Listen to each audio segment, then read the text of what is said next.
kami pernah salat dengan Nabi waktu salat subuh. Ginilah salat subuh ni. Ya, kira-kira berapa lama salat subuh Nabi? Nabi itu membaca ayat antara 60 sampai 100. Kalau salat subuh Nabi surahnya panjang. Ya. Kalau 100 ayat berapa lama lagi? Yasin 83 itu 15 menit. Kalau 100 20 menit.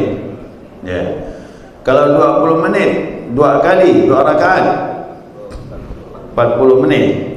Dengan bacaan tasbih rukuk i'tidalnya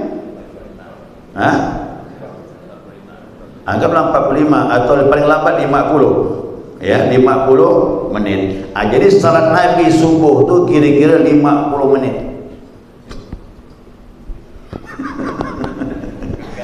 Ya. Jadi salat Nabi subuh tu 50 menit. Paling cepat tu 40 menit. Tapi orang mengeluh, Abu Bakar lebih hebat lagi. Abu Bakar takbir salat subuh. Ya. Begitu salam, assalamualaikum warahmatullah, assalamualaikum warahmatullah, terbit matahari. Lebih parah lagi tu.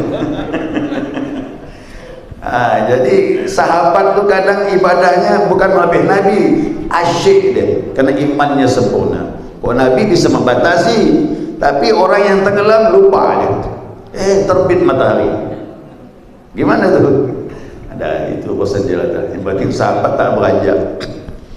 Itulah dia bilang ikut Nabi, ikut sahabat tak kuat itu. Ya. Maklumlah sekarang ni banyak sombong orang ikut Nabi. Mana tu ikut? Sahabat dia tak mampu gitu.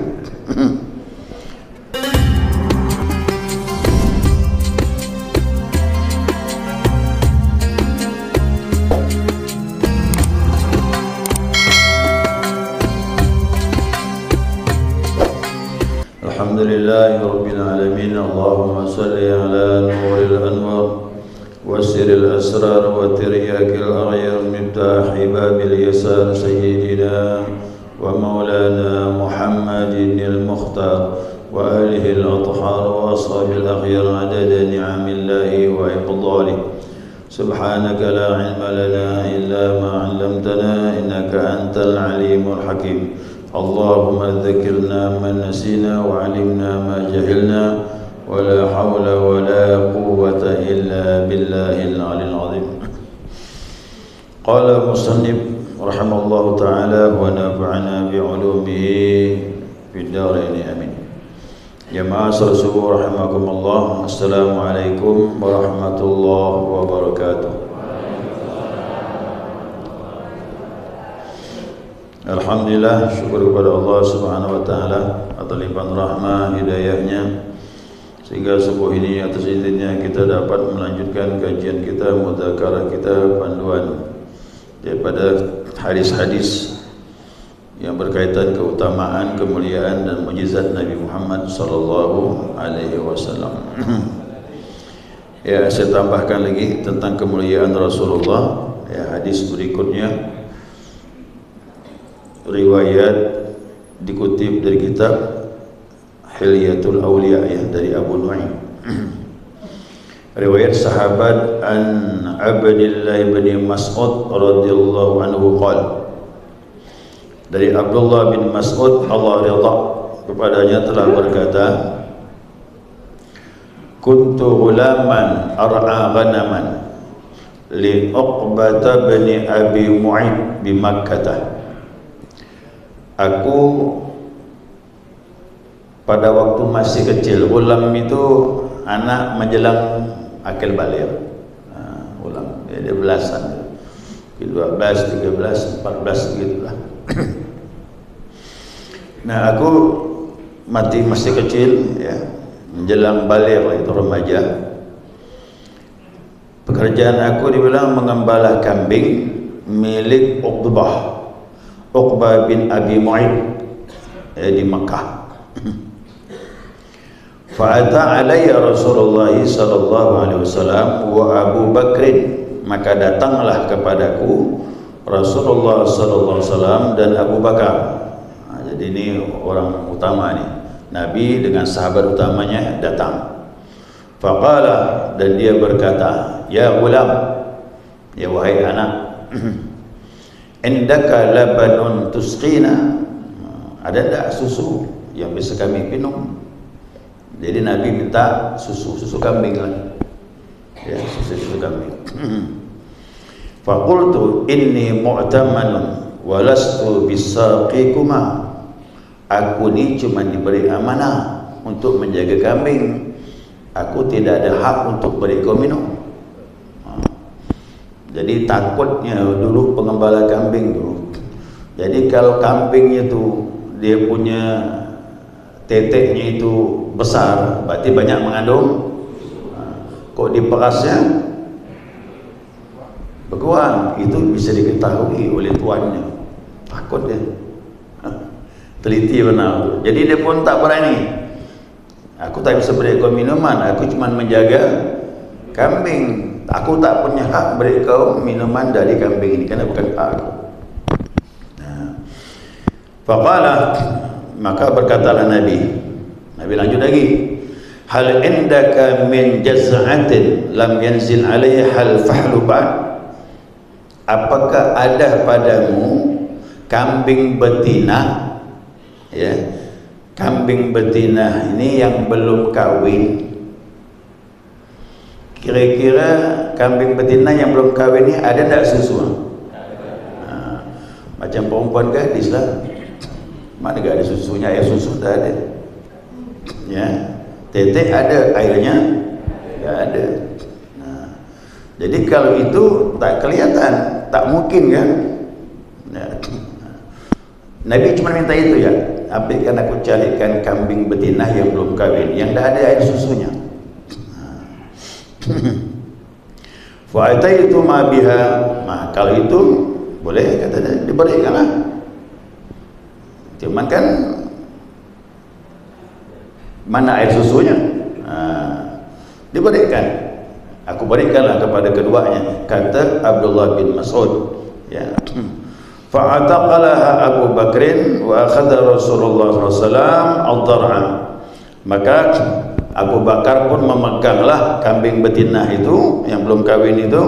Nah, kemudian Nabi SAW memegang teteknya.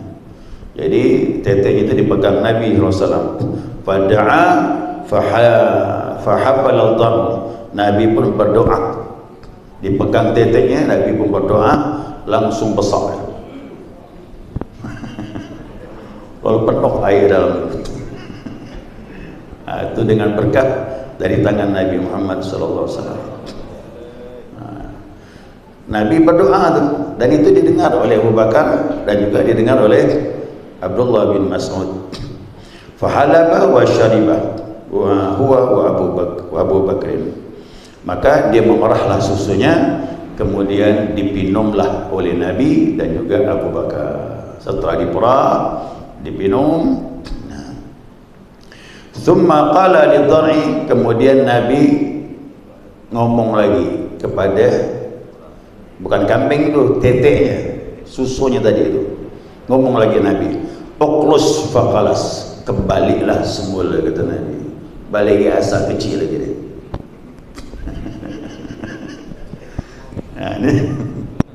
Itu dia dengar langsung, kembali semula, kembali lagi. Jadi seperti, maaf, teteknya kambing betina yang belum kahwin.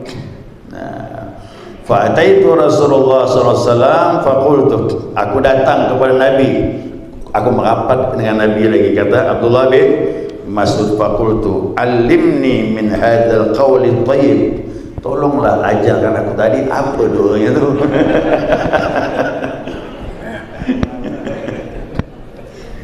Itu saya bilang, tak paham kan, masih muda-muda, masih remaja, disangkanya setiap baca tu manjur semuanya. Lihat dulu siapa yang baca tu. Nah, akhirnya faqala Rasulullah SAW, innaka ghulamun mu'allam, kata Nabi bilang, kau ni adalah pemuda yang mengerti, ya. Akhirnya kata dia bilang, fa akhadtu min fihi 70 suratan, akhirnya aku diajarkan Nabi 70 surah. Jadi Nabi tidak ajarkan doa bagaimana keluarkan air susu. Nabi ajarkan ayat-ayat Al-Quran. Nah semenjak itulah dia bilang aku dapat kelebihan diajarkan Nabi 70 surah. Ma yunazi'uni fiha ahadun, yang siapapun tidak bisa menandingi aku, kata dia. Mengaku memang aku dapat ini betul-betul luar biasa dari Nabi, dan aku lihat belum ada sahabat yang mendapatkan pelajaran langsung Al-Quran dari Nabi seperti yang aku dapatkan. Nah, makanya termasuk salah satu ahli Al-Quran Abdullah bin Mas'ud. Nah, Abdullah bin Mas'ud dia ini orangnya kecil kan, hamba saya pernah saya jelaskan. Orangnya kecil, hamba saya betis pun kecil. Yang pernah disampaikan. Sampai dulu Abu Jahal, kau nak melawan aku, betis kau yang kecil, kata dia. Diolok-olok. Kata Nabi bilang, Abdullah Mas'ud itu betisnya kecil, lebih baik dari gunung Uhud. Nabi yang bilang itu. Nah, kenapa? Kelebihannya memahami Al-Quran. Ingat, Al-Quran diletakkan di gunung itu Abdullah bin Mas'ud dadanya tu dalamnya Al-Quran. Jadi gunung apa pun dibandingkan, betisnya pun lebih afdal apalagi orangnya. Nah di sini jelas menunjukkan bahwasanya ya ini termasuk mukjizat daripada tangan Nabi Muhammad SAW. Ya, kenapa ini bisa terjadi? Ya jelas Nabi Muhammad tidaklah melangkah kecuali dengan izin Allah, tidaklah berbicara kecuali dengan izin, tidaklah memegang kecuali dengan izin. Nah, jadi semualah ya apa yang diinginkan Nabi sesuai dengan keinginan Allah Subhanahu wa taala. Nah, kemudian hikmah yang keduanya apa? Gini. Nabi ini kan ngomong sama tetek itu. Ya. Muncullah ayat, kemudian kembali lagi. Ini orang tertentu yang bisa, orang awam tidak bisa. Nah, Abdullah bin Mas'ud minta diajarkan ilmu ini, yang dikasih ilmu apa? Al-Quran. Nah, makanya kita mengajarkan orang itu sesuai dengan tahap pemahamannya. Tak mungkin Nabi beri doa bagaimana mengeluarkan air susu, tak akan mampu dia. Dan tidak akan bisa. Kenapa? Dia bukan tahapnya. Dia tidak seperti Nabi Muhammad SAW. Nah, jadi kita dapat pelajaran untuk apa nih? Supaya kita menyampaikan sesuatu sesuai dengan kemampuan orang. Makanya para Nabi itu bijaksana dia. Wa nahnu minal anbiya tahaddatsu biqadri uqulihim. Kami para Nabi ini disuruh bicara menurut kemampuan akal orang yang menerima. Kita juga begitu. Kalau ketemu anak-anak, jangan diajarkan pelajaran yang tinggi-tinggi. Bingung nanti dia. Ya, mengenai masalah salat, wudu, yang standar-standar ya, yang paling penting. Jangan permasalahan fikih dibahas. Oh, bingung dia. Itu gak sifat-sifat Allah. Bilang Allah tu ada. Apa buktinya ya? Alam ini ada, pasti diciptakan Allah. Cukup selesai. Jangan lebih dari itu lagi. Pusing nanti dia. Nah, begitu juga kajian-kajian yang agak rumit pun jangan disampaikan kepada orang awam. Maka menimbulkan fitnah. Nah, lanjut ya, belum selesai ini. Ya, lanjutan ada di sini. Kemudian Amr bin Akhtab bin Ansar radhiyallahu berkata, "Shalla bina Rasulullah sallallahu alaihi wasallam yaumal fajr." Kami pernah salat dengan Nabi waktu salat subuh. Nah, ginilah salat subuh ni. Ya, kira-kira berapa lama salat subuh Nabi? Nabi itu membaca ayat antara 60 sampai 100. Kalau salat subuh Nabi surahnya panjang. Ya. Kalau 100 ayat berapa lama itu? Yasin 83 itu 15 menit. Kalau 100 20 menit. Ya. Kalau 20 menit 2 kali 2 rakaat 40 menit. Nah, dengan bacaan tasbih rukuk i'tidalnya anggaplah 45 atau paling lambat 50. Ya, 50 menit. Jadi salat Nabi subuh tu kira-kira 50 menit.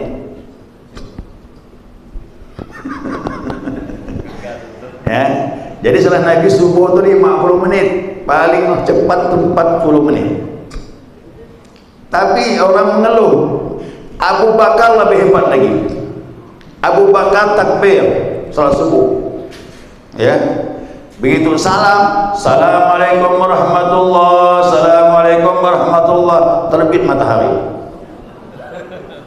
Lebih parah lagi tu.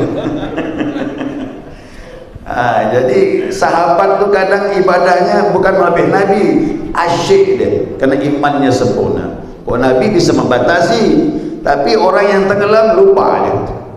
Terbit matahari. Gimana tu? Ada itu bosan dia lah. Berarti sahabat tak beranjak. Itulah dia bilang ikut Nabi, ikut sahabat tak kuat itu. Ya. Maklumlah sekarang ni banyak sombong orang ikut Nabi. Mana kau ikut? Sahabat dia tak mampu gitu. Ya. Jadi kami pernah salat dengan Nabi, salat fajar tu salat subuh, ya. Salat subuh. Wasa'ida 'alal mimbar, kemudian Nabi naik di atas mimbar. Setelah 50 menit atau 40 menit paling cepat, Nabi naik di atas mimbar. Fa khatabana hatta hadratil asr. Fakhatabana hatta hadratil zuhr. Kemudian Nabi menyampaikan khutbah tu, ya tausiah lah, menyampaikan tausiah sampai menjelang zuhur. Masya-Allah, ini tausiah setengah hari, dari salat subuh sampai menjelang zuhur. Fanazala fasalla, Nabi turun dari mimbar, salat zuhur berjamaah. Ingat ya, tak pakai konsep tu, tak ada konsep, tak ada infokus, tak pakai HP, tak pakai buku, keluar gitu. Itu ilmu tu nama ilmu laduni. Jadi Allah buka. Jadi Nabi ngomong tu, apa yang dikasih itu dikeluarkan. Itu Rasulullah SAW. Ini akan terungkap kalau orang kaji ilmu hakikat, ilmu tasawuf, faham. Ya, Nabi itu bagaimana cara mengeluarkannya, murni dari Allah. Dia tak ada hawa nafsu yang jelek, nafsu mutmainnah. Summa sa'idal mimbar, habis salat zuhur naik lagi atas mimbar. Fa khatabana hatta hadratil asr. Nabi menyampaikan tausiah sampai menjelang asar. Yang mana tu? Nabi tak makan, sahabat mungkin bawa bekal makan. Sahabat kau duduk sini apa, keluar. Yang batal wuduk keluar, sambillah minum, sambillah makan, masuk lagi. Nabi di mimbar tak bergerak. Ini mukjizat ni, ya, mukjizat. Orang bisa ngomong dari pagi sampai asar, ayangan tu tak capek-capeknya, tak ada pakai istilah istirahat, makan siang nyantai dulu. Nah, kemudian summa nazala fasalla, ya, sampai waktu asar Nabi berhenti, dia pun turun asar berjamaah. Summa sa'idal mimbar hatta gharabish syamsu. Kemudian Nabi naik ke atas mimbar sampai terbenam matahari. Satu hari full. Nah, sampai itu selesai. Fa akhbarana bima huwa kainun ila yaumil qiyamah. Nabi menyampaikan kepada kami, ya, apa yang terjadi sampai hari kiamat. Ilmu keluar semua. Keluar semua, Pak, penjelasan Nabi. Itulah hadis. Nah, sahabat bilang apa? Fa'alamuna ahfazuna. Yang paling tahu di antara kami yang banyak hafal. Nah, jadi sahabat tergantung kecerdasan. Yang cerdas bisa paham semuanya dari awal sampai akhir. Nah, yang standar-standar dapatlah berapa dapat, yang lain lupa lah tu. Makanya saya melihat orang Arab ini, kecerdasan ini luar biasa. Dia bisa menangkap pembicaraan orang itu dan direkamnya. Makanya sampai sekarang itu masih banyak juga orang yang meragukan sahabat Nabi yang bernama Abu Hurairah. Banyak yang meragukan itu, apalagi Syiah. Orang Syiah tak suka dengan Abu Hurairah, banyak bohong, kata tak mungkin dia bisa hafal hadis 5,000 lebih. Dia bilang gitu. Karena masa keislamannya pendek. Masuk Islam abad ke-6. Hijriah. Nabi di Madinah udah 6 tahun baru dia datang. Abu Hurairah itu orang Yaman, datang ke Yaman, masuk Islam abad ke-6, kemudian ikut Nabi. Kemudian tahun ke-11 Hijriah awal Nabi meninggal. Berapa tahun dulu? 4 sampai 5 tahun keislamannya, bisa hafal hadis 5.000 lebih, mengalahkan semua sahabat. Itu dulu tak masuk akal, tak mungkin kita. Banyak begitu. Kita tak pakai akal, kita pakai ini orang bersih hatinya. Ya, hatinya bersih. Orang bersih hatinya, ucapan orang semuanya bisa masuk di sini. Dia makan dari apa? Abu Hurairah ini makan dari keberkahan Nabi Muhammad SAW. Nah, dia diberi mizwaj. Mizwaj itu satu kotak. Kotak ini isinya kurma. Dia bilang, aku diberi Nabi mizwaj, kotak, dalamnya kurma. Ya Abu Hurairah, kata Nabi, kalau kau lapar ambil, jangan kau pandang dalamnya.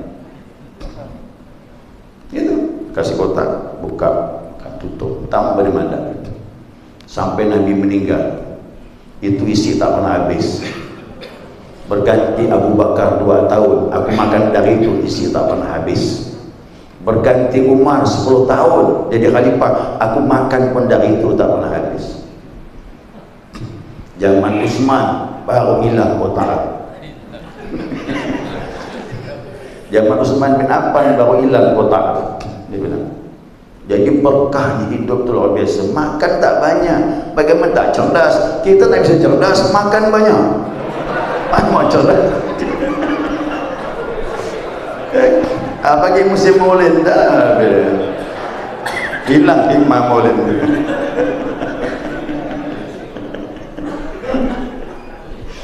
Nah, itu sahabat, mereka orang kuat. Kenapa? Rohaninya bersih, nafsunya mampu dikendalikan. Jadi saya tetap percaya walaupun Abu Hurairah cuma 5 tahun Islam, bisa hafal 5.000 lebih hadis Nabi Muhammad SAW, mengalahkan semua sahabat. Nomor 2 Aisyah, nomor 3 baru yang lain, Anas bin Malik dan sebagainya. Ya, sekira itu. Mudah-mudahan dengan cerita ini kita semakin meyakini kemuliaan baginda Nabi kita Muhammad Sallallahu Alaihi Wasallam. Ya, masih ada waktu nih, masih ya. Baik, mungkin ada pertanyaan, silakan. Ya. Katakan bahwa Ibnu Mas'ud meminta Nabi mengajarkan doa. Kemudian Nabi mengajarkan 70 surah. Sedangkan Al-Quran itu kan 114 surah. Itu berarti hampir separuh Al-Quran ya, berbeda separuh surah Al-Quran. Pertanyaannya, bagaimana Nabi mengajarkan dalam waktu singkat 70 surah? Bukan waktu 10 surah, tapi bukan waktu itu. Setelah itu aku ya Nabi. Itu maksudnya terus bertahap sampai dapat 70. Itu kan belum selesai wahyu. Kan Nabi masih hidup dan belum selesai wahyu. Nah, begitu Nabi meninggal, Abdullah bin Mas'ud hafal 30 juz. Jadi termasuk pakar Al-Quran dia, Abdullah bin Mas'ud, Ubay bin Ka'ab, Abu Musa Asy'ari. Abu Musa Asy'ari ini bukan lagi hafal, tapi dipuji Nabi, suaranya merdu betul.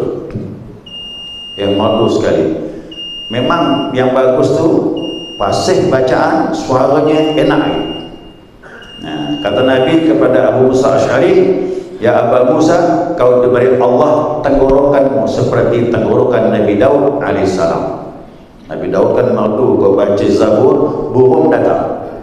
Burung datang, kau dah baca Zabur, indah betul bacaan.